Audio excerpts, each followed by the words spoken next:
បាទសួរគោរពជំរាបសួរក៏ដូចជាសួស្តីទៅកាន់ពុកម៉ែបងប្អូនយើងទាំងអស់គ្នាសម្រាប់ថ្ងៃទី26ខែ2ឆ្នាំ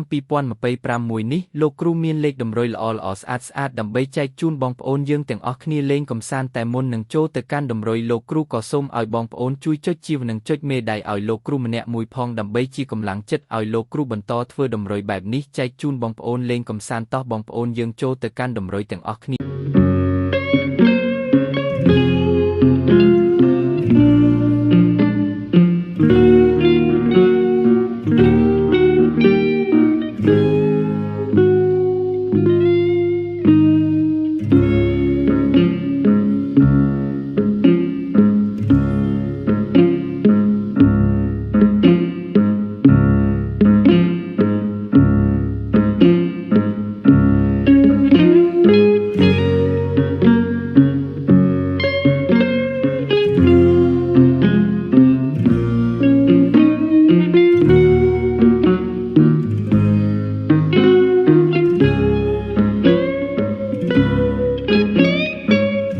យើងនេះដែរគឺជាតម្រុយរបស់លោកគ្រូដែលបានរៀបចំជូនបងប្អូនយើងលេងកម្សាន្ត